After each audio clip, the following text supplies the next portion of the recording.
Welcome, seekers of truth and wisdom. Today we're embarking on a profound journey through the lens of Stoicism to uncover the hidden signs that someone might not just be your friend, but your secret adversary. Stoicism, a philosophy that teaches us to master our emotions and live in accordance with reason, also equips us with the tools to discern true from false in human interactions. So let's dive deep into this exploration, where we'll not only reveal these signs, but also discuss how to handle them with the Stoic grace and wisdom. Chapter 1. The joke that cuts. The first sign, often overlooked in its subtlety, is the person who makes you the butt of their humor. You know them, the one who seems to enjoy poking fun at your quirks, your mistakes, or what they perceive as your imperfections. They'll come at you with a smile saying, "I'm just messing with you." But don't be fooled. This isn't mere jest. It's a calculated strategy to undermine your confidence, bit by bit. Let's take a moment to reflect on this. I've been there, surrounded by laughter that felt more like mockery than amusement. There was this one person, let's call them Alex, who seemed to have a knack for pinpointing my every flaw. At first it was easy to laugh along, but over time the pattern was undeniable. The humor was never directed at my strengths, only my perceived weaknesses. This isn't about having a good laugh, it's about exerting control, making you doubt yourself. Stoicism teaches us to be vigilant against such manipulation. Marcus Aurelius, one of Stoicism's greatest teachers, reminds us to focus on our own character, not to be swayed by external judgments.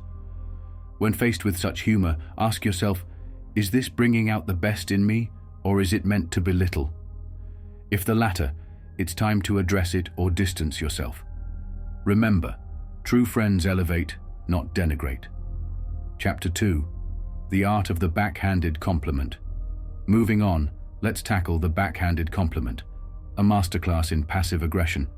On the surface, it sounds like praise, but beneath lies a sting that leaves you questioning your worth. Wow, this is actually good for someone like you, someone might say, with a tone that sounds supportive but feels like a slap. I recall vividly an instance where I poured my heart into a creative project, only to receive a compliment that left a bitter aftertaste. Stoicism challenges us to see through these veiled insults. These aren't compliments, they're weapons of social manipulation designed to keep you in your place. Seneca, another Stoic philosopher, would urge us to use our reason to dissect such statements. What's the intent behind the words? If it's to keep you down, recognize it for what it is, an insecurity or jealousy of the other person projected onto you. Stoicism isn't just about enduring such remarks, it's about confronting them with dignity or choosing to disengage from those who cannot offer genuine appreciation. Chapter 3. The exclusion game. Now, let's delve into the world of social exclusion, where the signs become even more insidious. You find out about events, gatherings, or plans after they've happened, with excuses like, "Oh, we thought you were busy," or "It was very last minute." But let's be real, these aren't oversights. They're deliberate acts to make you feel less valued, less part of the group. I've experienced this firsthand, checking social media to see friends in the midst of joy I was excluded from. Stoicism teaches us to see these actions for what they are, not accidents, but choices made by others to signal your place, or lack thereof, in their lives. Epictetus would remind us here that our peace of mind comes from within, not from being at every social event. However, recognizing exclusion can lead to a Stoic response, confronting the issue or choosing to invest your time where it's reciprocated. It's about preserving your dignity and not letting others dictate your sense of belonging. Chapter 4. The chronically unavailable. We then encounter the "I'm too busy" excuse, but only when it comes to you. They have time for everyone else posting about their social life or work achievements, yet for you, they're perpetually swamped. This isn't about their schedule, it's about their priorities. I've been on both sides of this scenario, making excuses and being on the receiving end. Stoicism teaches us to value our time, and to see through the facade of busyness. If someone consistently lacks time for you, they're communicating that you're not a priority. Marcus Aurelius would urge us to focus on those who make time for us, not on those for whom we are an afterthought. Chapter 5. The touch of discomfort.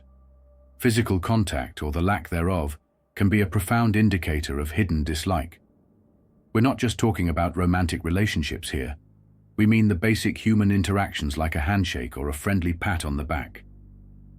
When someone recoils or avoids these simple gestures with you but not with others, it's a sign they're uncomfortable or wish to maintain distance. I once worked with someone who seemed to treat me like I was contagious when it came to physical greetings. Stoicism teaches us to observe these behaviors without letting them affect our self-worth. If someone avoids touch with you, it's not a reflection of your value, but of their discomfort or lack of connection with you. Chapter 6. The support that vanishes. Nothing tests the strength of a relationship like a crisis. When the chips are down, the true colors of those around you shine through. If someone you considered close disappears when you need support, it's not just flakiness. It's a glaring sign of disinterest or worse, disdain. I remember going through a tough time and reaching out only to be met with silence or half-hearted responses. Stoicism here guides us to accept what we cannot change, but also to see the truth.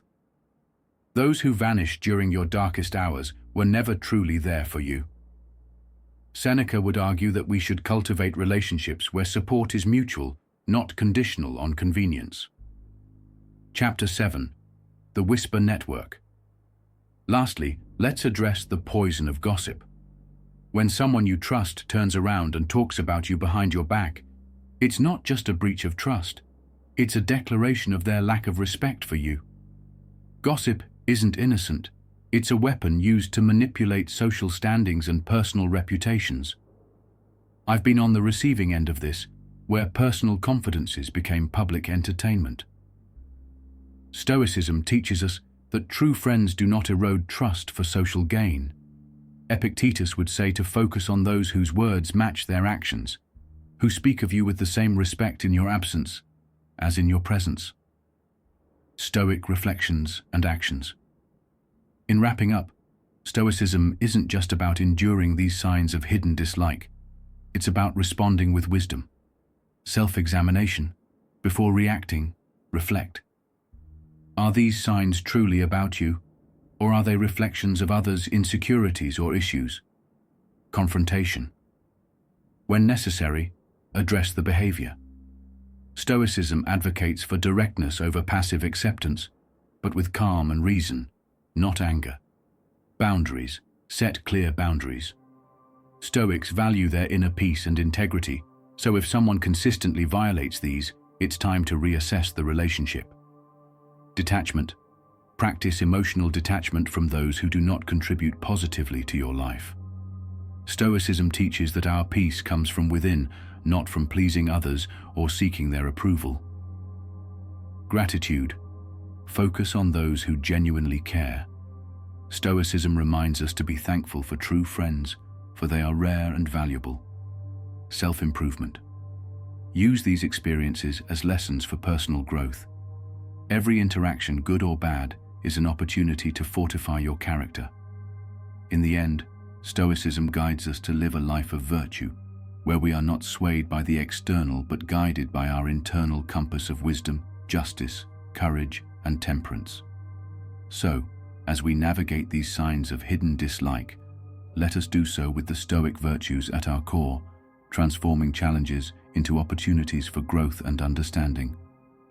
Thank you for joining me on this exploration of human nature through a Stoic lens. May you find peace in your journey, clarity in your relationships, and above all, live in accordance with your highest self. Until next time, stay wise, stay strong.